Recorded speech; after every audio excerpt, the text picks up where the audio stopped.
Alright guys, today's goal, the learner will understand how to verify trigonometric identities. Recall that if an angle theta is in standard position with its terminal side intersecting the unit circle at x comma y, so here, any point x comma y, x equals cosine theta, y equals sine theta because xy is on the circle centered at the origin with radius 1. It follows that x squared plus y squared equals 1. So cosine squared plus sine squared equals 1. Okay? The equation cosine squared plus sine squared equals 1 is true for any value of theta. A trigonometric equation that is true for all values of the variable for which both sides of the equation are defined is called a trigonometric identity. Several fundamental trigonometric identities are listed below, some of which you have already learned. Okay, so let's take a look at these. They're actually on the side here. But let's take a look. Okay, reciprocal identities. Cosecant is the reciprocal of sine.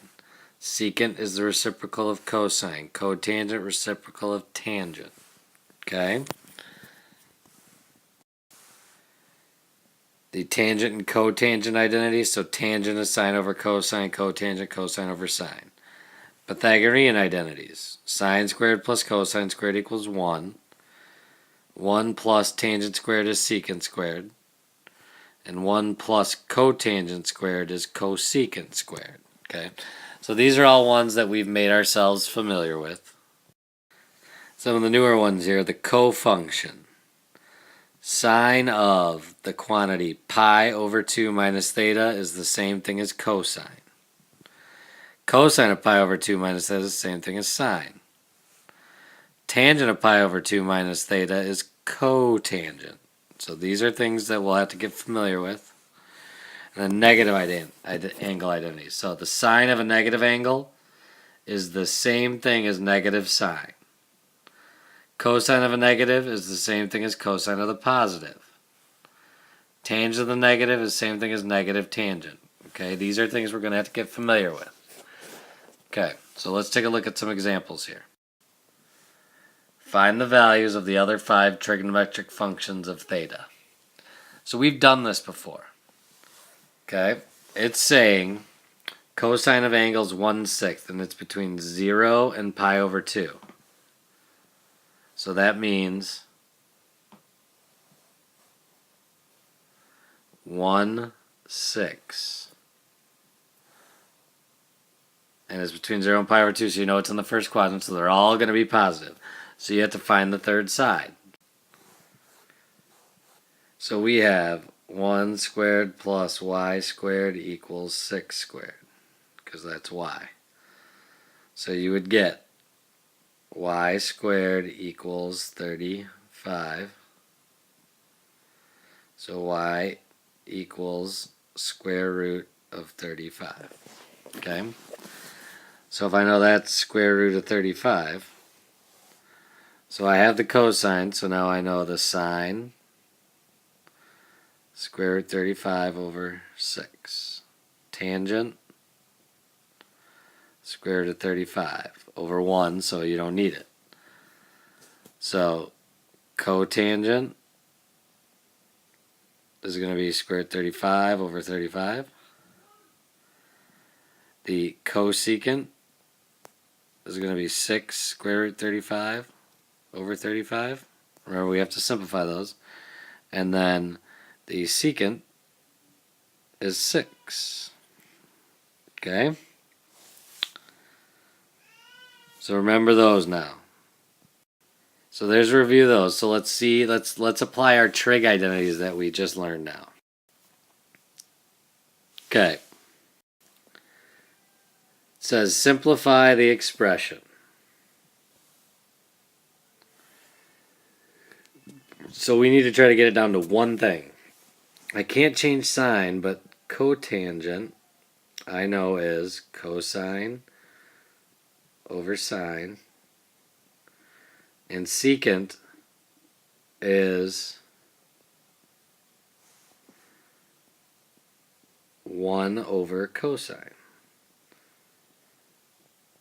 So the sines cancel, the cosines cancel, so it equals 1.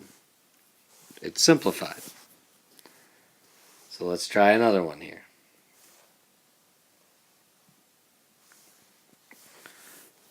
So tangent, let's see. Tangent I can change to sine over cosine. Cosecant is 1 over sine. And secant is 1 over cosine. So the sines cancel out on the top, so I'm left with 1 over cosine divided by 1 over cosine.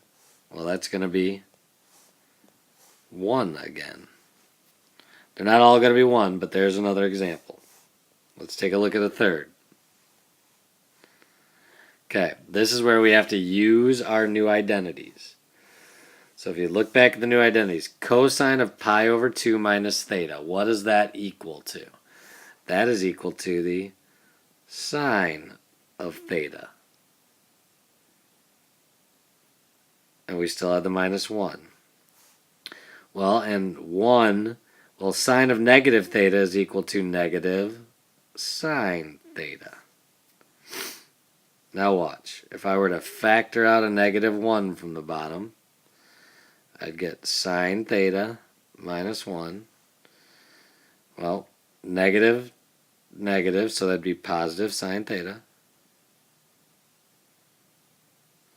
And minus 1. So now those cancel, so this one equals negative 1. So that we have to simplify them down. So there's an example of using to simplify them. Now we need to figure out how can we use them to state something as true. So let's take a look here. Okay, this says cosecant squared x times 1 minus sine squared x equals cotangent squared x. So when the directions say to verify this, okay, that's what they're going to say. They're going to say verify. What you need to do, leave this side alone and somehow make the left side equal to that. So we know 1 minus sine squared is cosine squared. And I know cosecant squared is 1 over sine squared. Sorry, x's. Well, that is cosine squared over sine squared. So that equals cotangent squared x. So bring it down, and we got it. So see, we made the left side equal the right side. So let's take a look at another one. I need to verify that tangent squared x plus 1 times cosine squared x minus 1 equals negative tangent squared. Okay?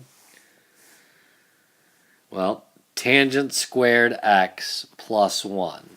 If you look at the Pythagorean identities, that equals secant squared. Well, cosine squared x minus 1. Well, that doesn't quite equal sine squared, but